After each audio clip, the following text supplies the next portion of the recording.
Hello, and welcome to Tales from the Twist. My name is Joseph Lewis, and I'm here today with my co-host, Anthony Bull. Hey, how's it going? How are you, Anthony? I'm very well, thank you. That's good to hear. Today we're going to be talking about the first episode of Around the Twist, a 90s television show featuring a bunch of people that you've never heard of. In the next few episodes of this podcast, we'll be discussing the first few episodes of Around the Twist. And today we're starting with the first episode, Skeleton on a Dunny. Or was it the Dunny? I think it was, I don't, doesn't really matter, I guess. Probably, I think it's on the Dunny, because he really owned that Dunny, so it's the Dunny. It wasn't just It doesn't. Dunny. It was his Dunny, wasn't it? It was Ned's Dunny. It was Ned's Dunny. Mm. We will get to Ned and all of the other exciting characters in this episode of Tales from the Twist. So, we open the episode with the teaser. So, in this episode, we didn't get the infamous Round the Twist theme song that we see at the beginning of every other episode. I think our audience needs to get it back in their head, because they came here probably to listen to that, you know, and they're like, have you ever felt like this? And there you go, your whole day's ruined now. Yep, and the podcast is also ruined, so thank you for that. It's not ruined. Just do a do-over. We open with a teaser as we get the words Skeleton on the Dunny on our screens in weird wavy letters on top of a shot of a skeleton on a Dunny. Actually, I think it was Ghost on a Dunny. No, it was Skeleton on the Dunny, but it was all about the ghost. There was no actual skeleton. There was a skeleton on the Dunny in the teaser, but it was a ghost. So it made no sense to call it Skeleton on the Dunny because they never find any bones. And he was never after any bones either in the end, so they should have called it Ghost on the Dunny. Yeah. Or Ned's Dunny. Ned's Dunny. Yeah. Ned's Dunny would have been an accurate title. We should note here that this television show is based on the writings of Paul Jennings. I was saying Paul Dunny. Paul Jennings was an influential children's writer in the 90s, and I think he's still current.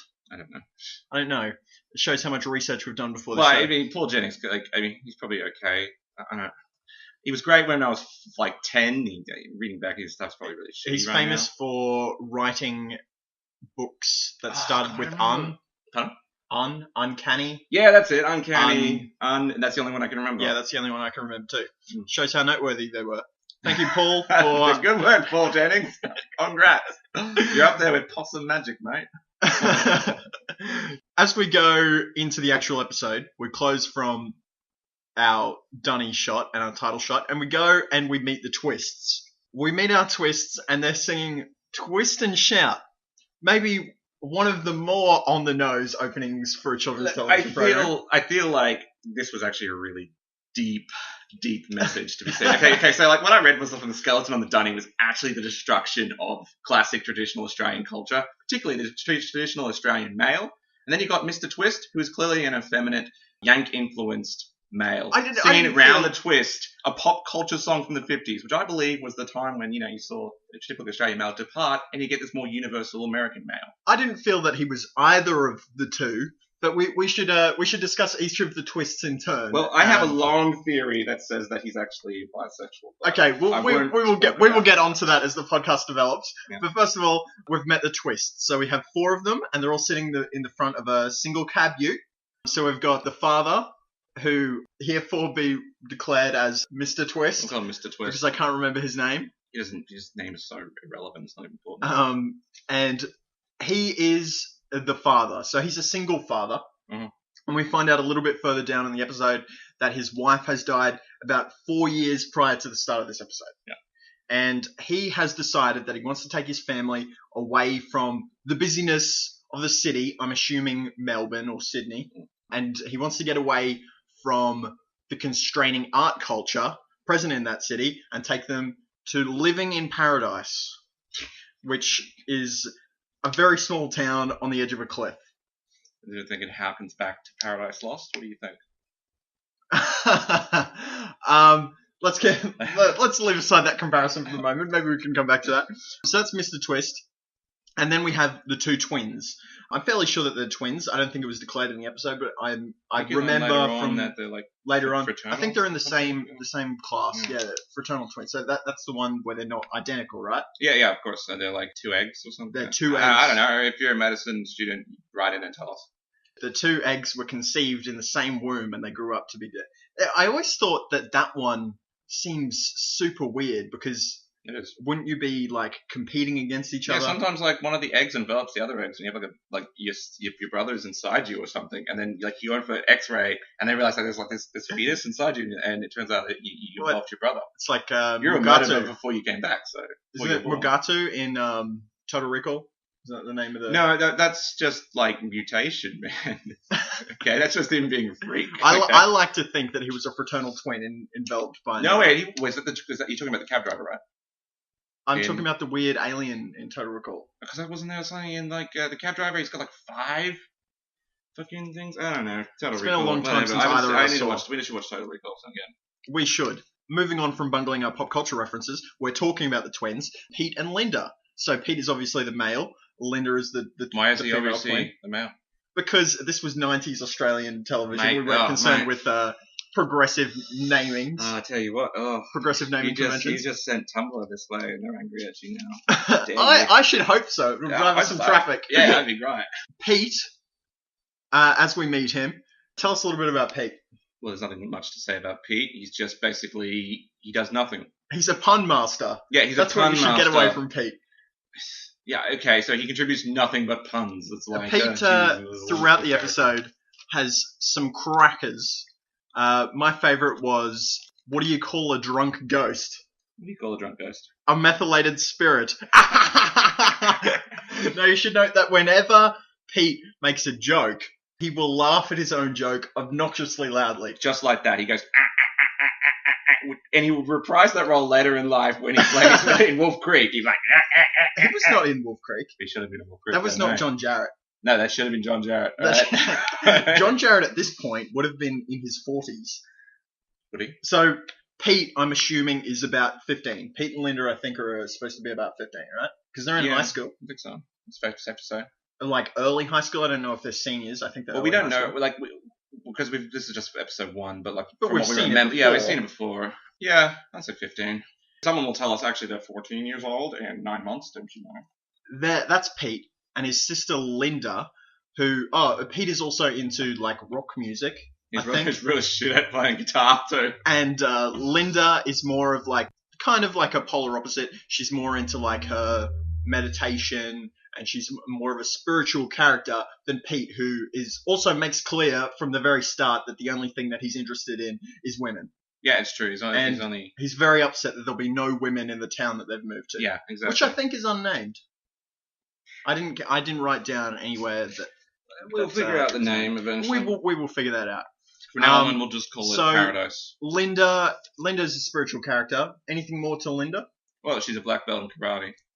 Was she wearing a black belt? She's wearing a black belt. I don't know if Okay. it was karate, but I can definitely tell you that of the main ones, it's going to be karate over judo. This was Australia in the 90s, so there were only 2 martial arts. Yeah, karate. Karate and judo. And judo, you can't be a black belt until you're 18 years old. I would know. I did judo. Is that judo? That is true. That's true. Yeah.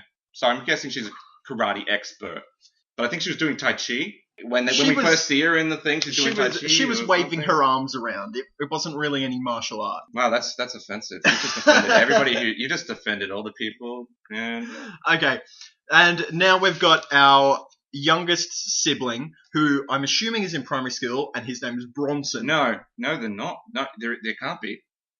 Or something. I remember there's a later episode where like they have this peeing contest, and Bronson's peeing, and like his brother is in the same episode, and they're peeing, and they pee over the urinal, and like Bronson's pee goes super far. I think that was in one of the later seasons. Oh, so he might have graduated then. We'll discuss this as the podcast goes on, but one of the distinct things about Round the Twist that sets it apart is that most of the cast changes from season to season. The season 1 cast shares very few remaining cast members with season 2. So it's very much like Skins.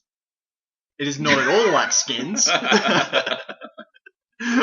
Bronson is our obnoxious younger brother who likes to fart. This is one of the things that were introduced when they're singing Twist and Shout. They're stopped with cries of Bronson, which is a reoccurring theme in this episode, because Bronson is that irritating little brother you just want to beat the shit out of. Yeah, he is, man. As the Twists arrive in town, we go to our lighthouse, which Mr. Twist has bought. Mm-hmm. He's bought this lighthouse. Why has he bought this lighthouse? It's very easy because he's trying to get back into the dating game. Okay. Yep. Can you... Okay, I'll Can you elaborate on that. You extrapolate? see, well, okay, so he's been 4 years without his wife. He's trying to get over his loss. I personally believe that because he's really crazy, Mr. Twist. Like, you watch him in the show and he's clearly out of his mind. I think that he's actually in denial of his wife's death and still hasn't come to terms with it. But maybe he thinks he needs to move on. So why does he buy a lighthouse? It's clearly a penis.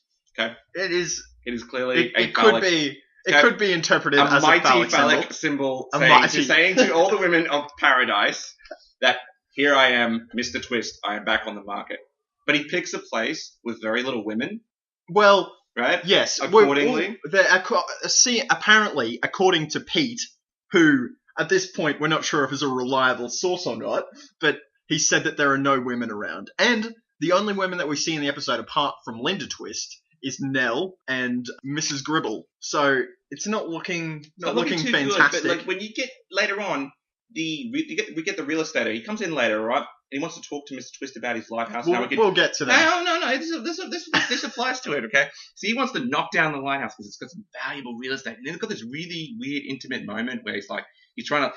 Basically, what I read into that scene was that Mr. Twist is openly curious. Okay, well, you're jumping ahead a little bit, No. but we'll get there. So they arrive at the lighthouse, and we get a really creepy close-up of Nell, which is our first glimpse of Nell. Nell through the looking glass. Nell through the looking Yeah. glass. Nell is the former owner of the lighthouse, and we get that her brother was the former lighthouse attendant.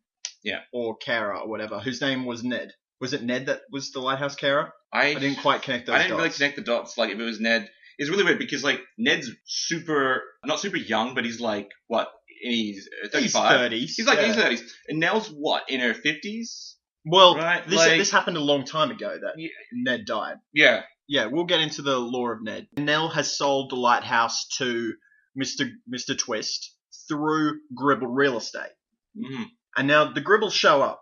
And now this is one thing that I've never really understood about Around the Twist, is that one of the reoccurring story elements is that Mr. Gribble is trying his hardest to buy the lighthouse of Mr. Twist. Now, he's just sold the lighthouse to Mr. Twist. It's really weird. And Mr. Twist even expresses this in the first episode. He goes, Harold, Wait, I've just bought this. I'm Yeah. not selling it to you. Really?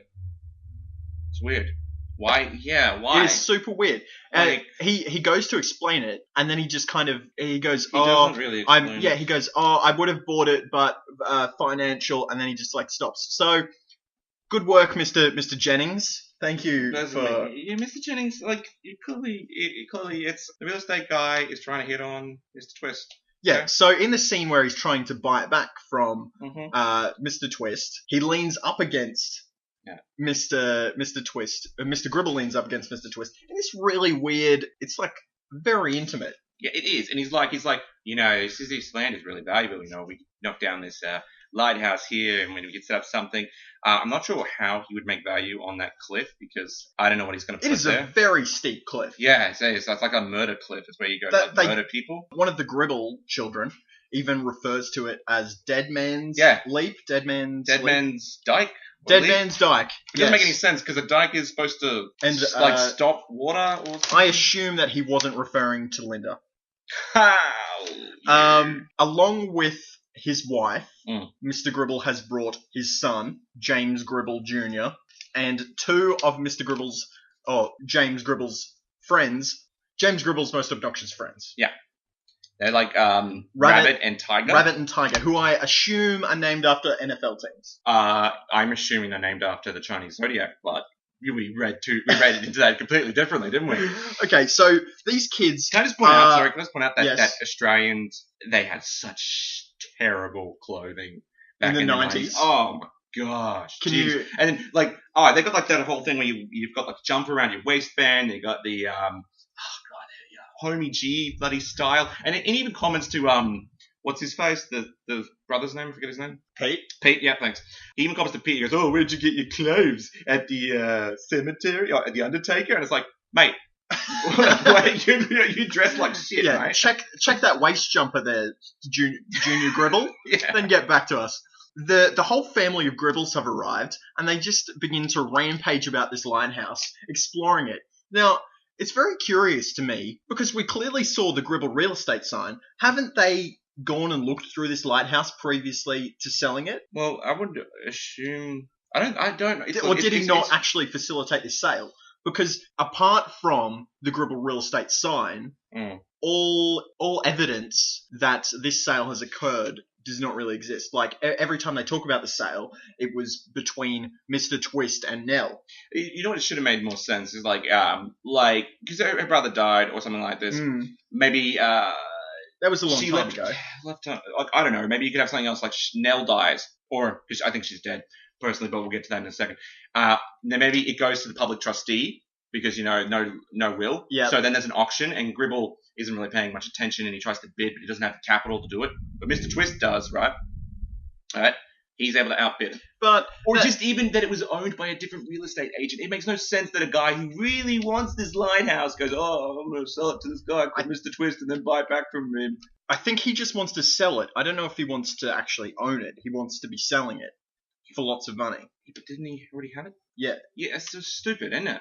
It is a strange unless he's story element. He was strapped for cash and he needed to just get rid of it. In which case, Mr. Twist is a really, really good businessman because he just saw an opportunity and was like, I will take that. As an artist, I'm assuming that he has some great negotiation skills. Oh, yeah, I'm sure, yeah, because we all know that artists are really good at business. One of the important things that happened during this time is that Linda's out the front of the lighthouse and she hears some suspicious jazz music. Yeah. Okay, and Nell comes out of the lighthouse and Linda says, oh, can you hear that music? And Nell goes, I don't know what you're talking about. What music? Very suspicious, Nell. She does. Very suspicious. She does do that, eh? What I find is weird too, we see the toilet as well. Yes, Bronson runs to the toilet. No, yeah, we see the toilet. He runs to the toilet. I'm assuming and Nell... it's engaged. There's somebody in the toilet. Yeah, but okay, so then Nell uses that toilet, right? Well, I'm not quite sure where Nell lives because she definitely lives nearby. I'm assuming it's in a smaller house that I think we can see in some of the wide shots towards the start of the episode. But here's what I don't get. You see the inside, and it's really run down and stuff. Okay, it's like no one's cleaned it, but there is a fresh roll of toilet paper.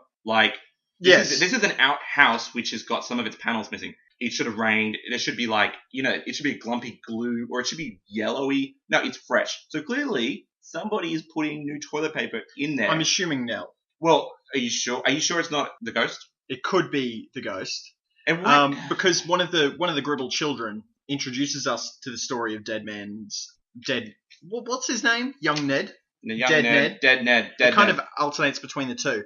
But one of the Gribble children, I'm just going to refer to them as the Gribble children because even though they're not part of the same family, they may as well be. Yeah. He says, oh, that toilet, nobody's used that toilet since Dead Ned. Because when Bronson tried to use the toilet, somebody was in it. But then the wind blew the door open and nobody was there. It's weird. Weird. Very, very strange. There's also, I want to point out that this outhouse, just so you know for reference, it's going to come up later on. It's one of those outhouses that doesn't have a pit in the bottom that collects waste. It's actually like a flushing toilet. It is a real toilet. Yeah, so why they didn't build that, do they retrofit their outhouse? That's a great idea. We're just going to pill out the bucket and just put in piping when they could have just done it in their house. They could have installed a normal toilet into the lighthouse, unless there's some sort of council restrictions. I think that'd be really weird. Why? And also, I know they love their lighthouse, but God, it's a terrible place. Why would you live in that? I do not know. I think it's stupid. I think Mr. Twist is an idiot, but that's just my running theory. So when the Gribbles leave, we get a scene of the Twists eating dinner together. They're eating some sort of stir fry that Mr. Twist has made, and Bronson declares to the whole family that he will not be eating until he has resolved the issue of the ghost. So he doesn't want to eat because he's scared of going back to the toilet where Dead Man Ned was. Okay. He doesn't want to eat, so he doesn't want to digest, so he doesn't want to have to go to the toilet. So you're saying that this is actually... So you're saying this is actually about ulcerative colitis? What is ulcerative colitis? Look, I don't know enough about it, but I know it's bad. We may as well be talking about colon cancer. Well, let's save that for later. But remember how I said that Mr. Twist he bought himself a giant penis. Well, what do you think the outhouse is? I don't know, a colon? Maybe his anus, right? His anus. Right? So what's the ghost? The ghost is cancer. The ghost is clearly cancer. Clearly. Bronson is not going to eat anything, and then he's very quickly folds. He does. He's got no will whatsoever. Mr. Twist is like, oh, we're going to be having ice cream for dessert, and Bronson instantaneously folds. Iron will. Yeah, they make fun of him for not having any willpower. Which is very true. Yeah, it's true. For a man that farts a lot, he doesn't have any gumption. He doesn't. We cut to Bronson, who now needs to go to the toilet. He's up in his room listening to some kind of robot music. Yeah, it's like it's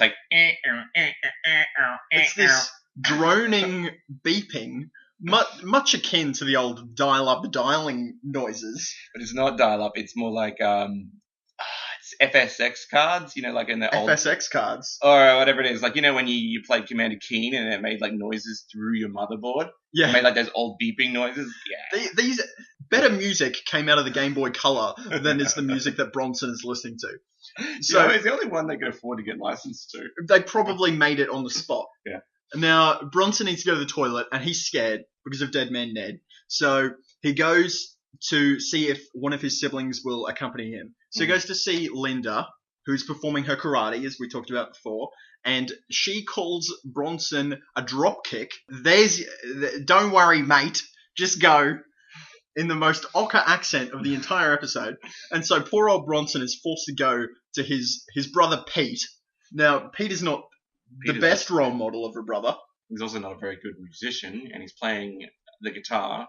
Actually, no, he's not playing the guitar at the time. I'd say he's more destroying the guitar at the time. Pete is butchering music. Yeah. Not only is Pete a bad person, but he's also a bad musician. So he refuses to go to the toilet as well, with some puns. In song. He does it in song, yeah. So Bronson is forced to go to his artist father for assistance, who holds up his hand and pretends that a toy dinosaur is eating it. So stupid. He's like, Dad, what would you do? Like, rawr, rawr. Just picture a stegosaurus biting my ring finger and I'm waggling it. Rawr, rawr. The very, very potent imagery there.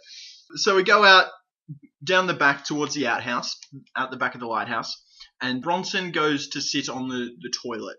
Mm. So he's sitting on the toilet, and we get our first big scare of the episode. Now we get our weird, creepy synth music that we have. Yeah. And it's kind of like a wow, wow, wow, wow. It's exactly like that. Did you work for ABC? I did work for ABC. I was the voice artist. Ah. I was like the guy from Police Academy, Michael Winslow. Oh, you like Michael Winslow. That's true. The ghost comes, and we get a very close shot of the ghost's eye through a hole in the door. Yeah, a hole through. Or it was. I don't know if it was in the. I don't think it was in. It was in the door. Was it in the door? Yeah. That's a terrible place to put a hole, but whatever. It was very Well, hang on. Well, you don't choose to put a hole there. Well, do you? Was it naturally formed? I think it was a natural hole. It's a terrible thing to have a door of. I honestly believe maybe someone put it there. Nobody's been using. Supposedly, nobody's been using this loo for a long time. So we're assuming that this wood, it's on the edge of a cliff near an ocean. So it's starting. I would imagine there would have been some rot.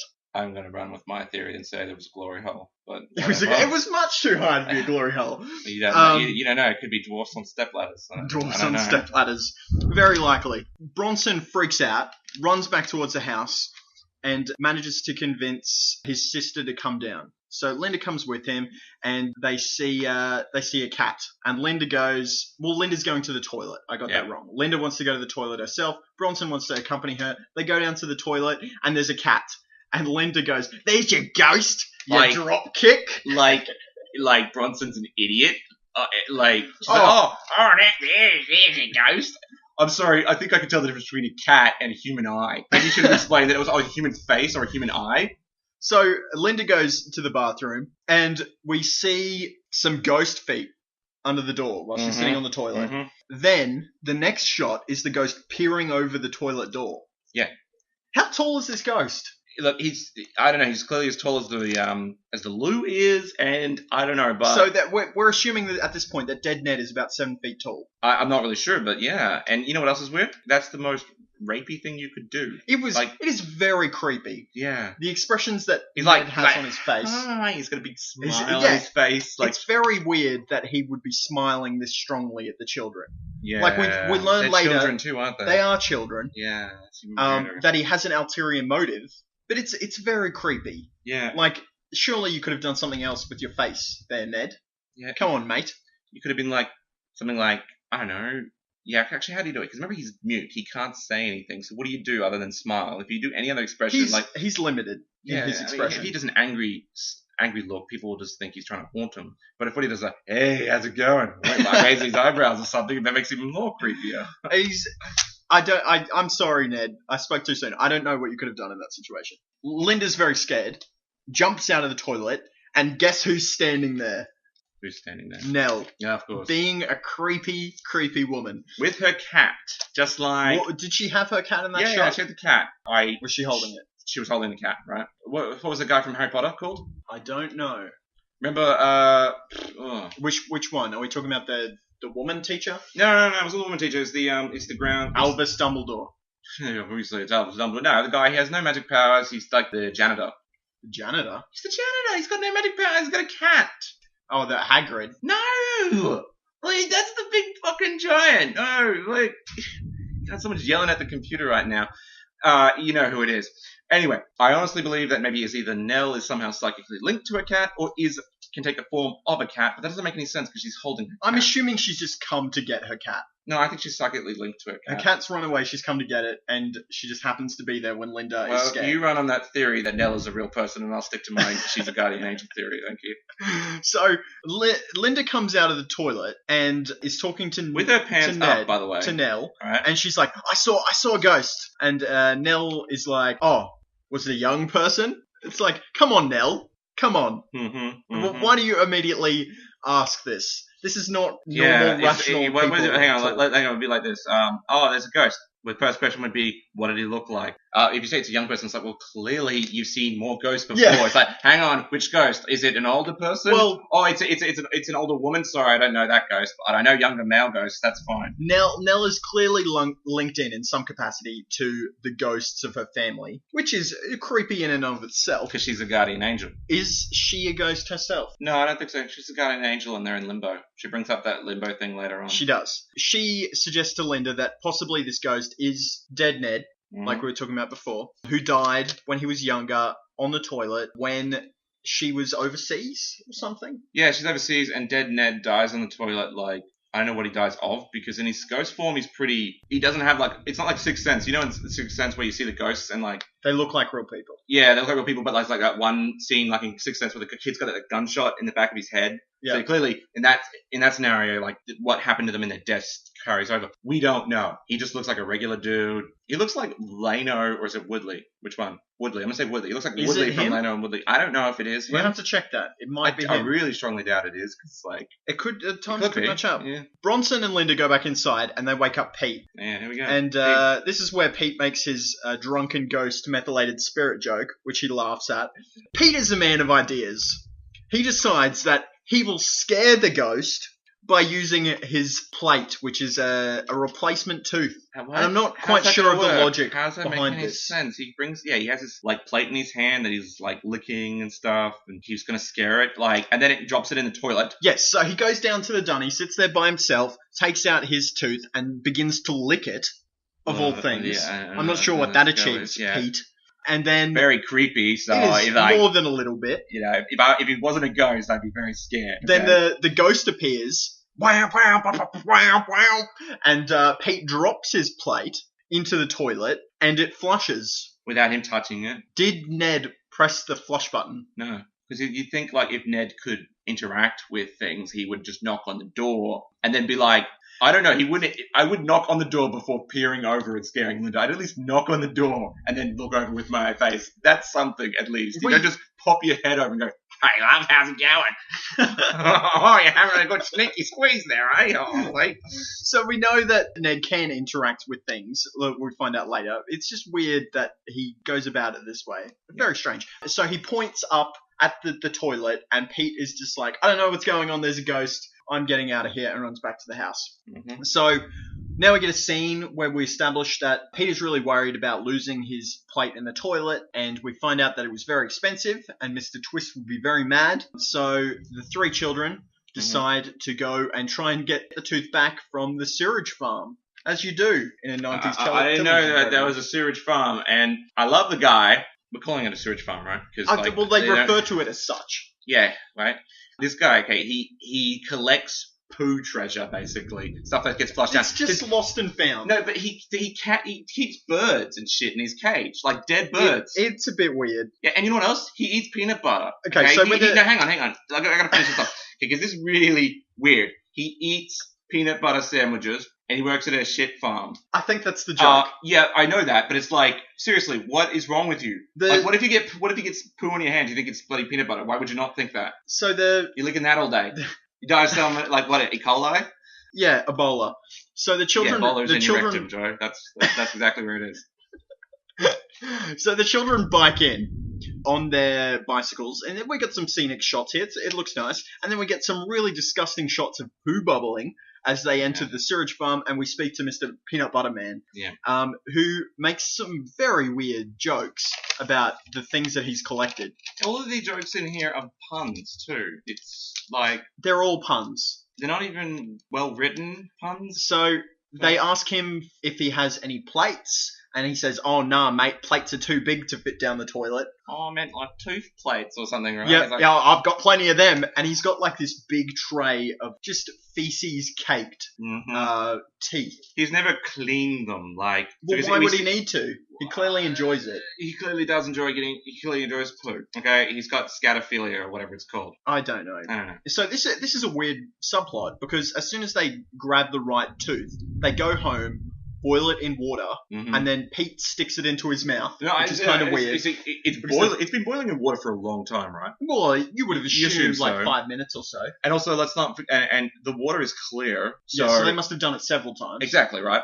Because otherwise it'd just be brown. And then bloody Bronson and all his genius goes, stick it in! It's like, that's been in boiling water for 5 minutes. You're going to burn, give yourself 3rd-degree burns. So they talk for about 30 seconds. And then he doesn't want to do it. He doesn't want to do it, right? He doesn't want to do it, then the dad comes in and he plunges it in his mouth. Yeah. And then that's the end of the subplot. Yep. But it starts the motivation that we need to get rid of the ghost, at least. I don't really see how that connects. It is. He's like, because like Pete's annoyed now. He's on board to get rid of him. I see. Yeah. I see. So now they have decided that they will exercise the loo, which according to Bronson, I guess means wear a copious amount of garlic around your neck. Yeah, like... And that's it. Yeah. The three children go sit in the loo, Bronson's wearing garlic, the other two are holding torches, and that's it. They clearly have no idea how to exorcise demons. They didn't even consult a priest. They did not watch The Exorcist. No, did not. They're just like, oh, you know what? Garlic. That'll do it. That'll do it all the time. Clearly, this will work. This plan is... Why Italians never get haunted. So, it's in the middle of a lightning storm, which, if I went outside and saw that it was a lightning storm, I would be not that keen to perform an exorcism. Me neither. So, the children are sitting there. Oh, and Mr. Twist is like totally okay with this. Okay, he's like, they're in a lightning storm. You want to go? We all want to sit on the toilet and exercise a ghost. And the dad's probably like,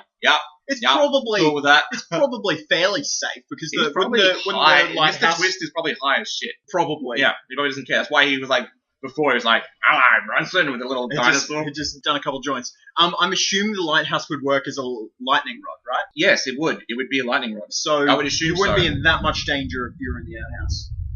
Well, I'm not even sure. I mean, I don't know how lightning works. I'm not a lightningologist. So we could be very soon because it is looking very, very stormy outside. We can test much your theory. like I've got some garlic in the cupboard. You want to sit in your car and try to exercise a demon? We could try and do this. Dead Ned's in your car, mate. We'll do this after the episode. We'll report back next week. They're sitting on the toilet, and the ghost man, Dead Ned, comes down in a bolt of lightning. Mm-hmm. Now, the toilet begins to shake around, and it's very dangerous. Very dangerous. And then it begins to fall apart as it gets hit by lightning. Yeah. Which is kind of weird. And we decided to discuss back then how it probably wouldn't happen because the lighthouse would be a lightning rod. Yeah. So But I'm assuming that it's Dead Ned's ghost powers. I don't know. It's stupid because, we'll finish it off and we'll talk about why it's so stupid. The outhouse begins to fall apart and the walls, fall outwards like you would collapse a cardboard box. Yeah, it's very, very strange. Yeah, it is. The structural integrity of the outhouse doesn't seem to conform to normal physics. I don't think it's up to code. No, we'll have to ring this Paradise Council. Mm-hmm. The outhouse falls down, and our children are left facing dead Ned, who begins to perform some weird charades. Yeah, because he can't talk, obviously. Yeah, so he's doing charades with them. So he like points at his eye, and Pete's like, "Oh, he's saying, he's trying to tell us eye."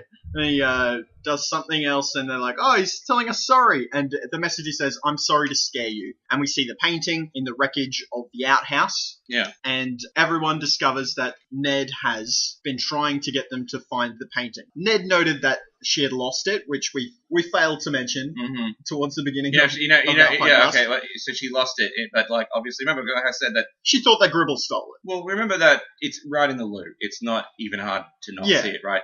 And there's somebody. Remember how I said before, somebody's clearly servicing that loop. Right? With that toilet paper. It was within the walls, which is weird. I don't know how it got there. Someone put it there. Who? I don't know. Dead Ned put it there before he died. Why would he? He died on that. This is very strange. Anyway, dead Ned then, after he's given them the painting, he ascends to heaven like Jesus. He does. And like then Jesus. Turns into a shooting star. Yeah, he is. Do you hope that you will die like this? I hope so as well. You know, that's like reminds me of that story in the Bible where like the guy gets picked up by a chariot. Is that Elijah? Elijah, yeah. I feel like that would have been a much more satisfying scene had we seen dead Ned. Fiery chariots coming down and boom, picking up dead Ned. So now we go back inside the lighthouse, and now we've got Mr. Gribble in on it as well, and Nell is there. They're talking about the painting. They're looking at the painting. Nell goes, "I reckon he was in limbo." Like, oh, well, Nell, you clearly know so much about the afterlife. What is that all about? Sounding very much like a high school Lost enthusiast. Well, I don't know. I reckon she's a guardian angel, and she's like, and it's really like a wink at the camera saying... Do you think she knew? Yeah, she's like, I'll bet you he's in limbo. But then, hang on, we get to the painting, right? Yes. Well, is Ned in limbo? Is limbo a painting? Nell, not Ned. Is Nell a limbo? Nell in limbo? I actually think that maybe, here's an idea, the mother of the twist never died. It was the other way around, okay? Everyone else died. Yeah, the father died, and so did the kids, okay? And they went to paradise. Yeah. Oh, yeah, wow. And now I'm reading into that. It actually sounds like it makes sense. This weird little place that's not in the middle of the city. It's distant from people, right? You got the real estate agent who's trying to take the lighthouse. Lighthouse. Yeah. Right, well, so clearly, I'm thinking the real estate guy might be the devil, maybe. Nell is a guardian angel trying to watch over them to make sure that, you know, because she does have interactions with the real estate agent, and she's sort of like remember, they're city slickers, and she's a country person, so she sticks up for them because, you know, these guys have no idea what's going on. Yeah. If he ever sold the lighthouse, he sells his soul. Okay. Well, I think this is an interesting thing to keep track of because there's some out. very weird things that happened in the last couple of episodes of season 1, and I think we'll come back to some of this evidence that it would explain why they have different cast members every season. Yeah, that would be. Well, how does that explain it? Well, obviously there's like, I don't know. Is it different people? Different people that are assuming the roles of the twists. Yeah, this is very interesting. This will be a reoccurring thing that we come back to. Bronson stays the same, doesn't he? No, he changes actor. Does? Yeah. Okay. Now we go back to the painting, and they're looking at the painting, and there's a guy sitting on the toilet in the painting. The painting is of the lighthouse where they live. Ned winks. Yeah, he's inside the painting and he's winking at him. He's like, haha, hey guys, wink, wink. And everyone is just kind of... laughing? Or they're just like, oh yeah, whatever, this is completely normal. Yeah, they accept it as normal. And you know what's weird? I'm assuming that his life... Because it said he was in limbo. Alright, and we could run that with that idea that he's in limbo. Now he's in heaven. Now he's in a painting, though. So, did Nell or whatever just secretly cast him into the painting? Like, very evil of her.